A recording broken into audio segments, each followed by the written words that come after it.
He tracked me with a GPS. Cops say it's my landlord.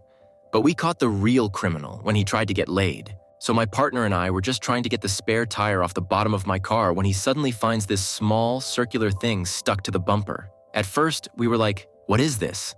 We had no idea what it could be until we used Google Lens on it, and surprise, it's a GPS tracking device. My heart sank. I've been super paranoid ever since I broke up with my ex-boyfriend last November, and I've had to call the police a few times to keep him away from me. So of course, I immediately thought it was him. We went straight to the police to file a report, convinced it had to be him.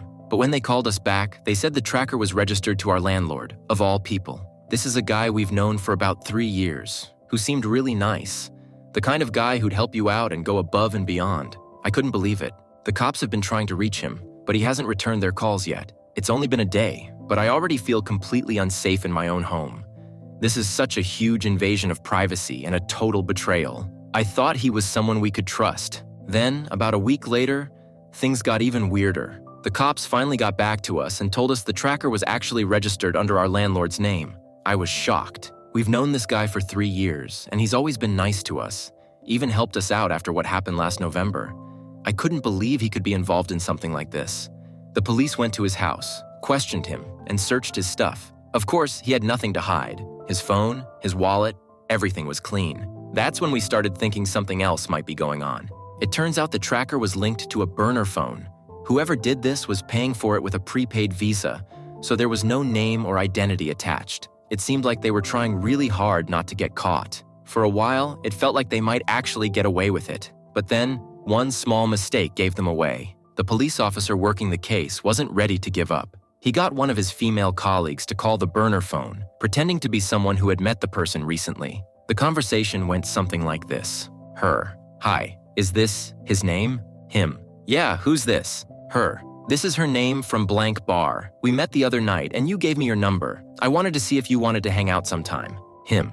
Oh yeah, I remember you. We should definitely meet up. And just like that, they had a lead. But it wasn't over. They tried to set up a meeting, but I guess he got suspicious because he eventually stopped responding. It felt like we were back to square one. Then, the officer got voice verification from me and someone else who knew him. That was enough to arrest him for identity theft and for illegally putting that GPS monitor on my car. Both could be felonies because of the protective order I have. And here's the kicker. It was my ex-boyfriend all along. The one I had trouble with last November. He used my landlord's identity to cover his tracks. I can't believe he almost got away with it. Getting him arrested and indicted was a complete mess.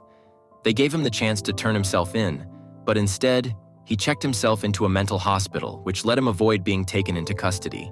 This caused a ton of extra work for the district attorney's office to get the charges in front of a grand jury. Dealing with the district attorney's office was its own nightmare, but I'll spare you the details. The grand jury finally indicted him on both counts, and I was just waiting for the trial. You'd think that would be the end of it, but no. Not even 2 months after the indictment, I saw him outside my house. I was driving home from a date night with my partner, and we took a different road because we saw some cute ducks in a neighbor's yard and decided to take a detour. It's a good thing we did, because as we were about to turn onto our street, there he was. It was broad daylight, and he wasn't even trying to hide. He just looked like a normal guy walking around the neighborhood. At first, I thought I was imagining things because I didn't think he'd be that bold, especially since he had a no-contact order against him that said he couldn't be within 500 feet of my home or car. When we turned the corner and I realized it was really him, he noticed us too, and quickly turned so his back was facing us. He pretended to be looking at something, probably hoping we wouldn't recognize him.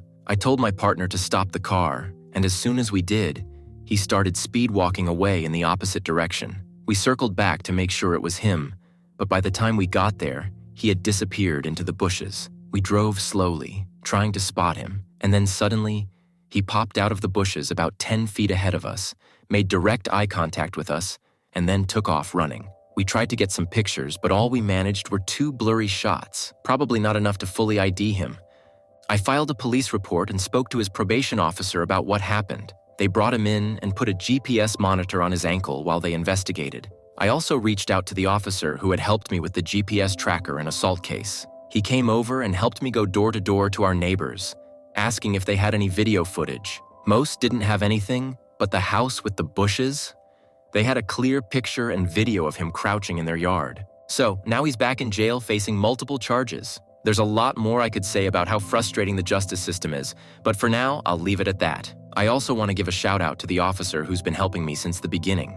He was there right after I had trouble with my ex-boyfriend in 2022 and saw how shaken up I was. He didn't have to go above and beyond, but he did. He set up that sting operation with the GPS tracker and went around with me to find evidence of my stalker. I know not every officer would do that, and I'm really grateful for everything he's done.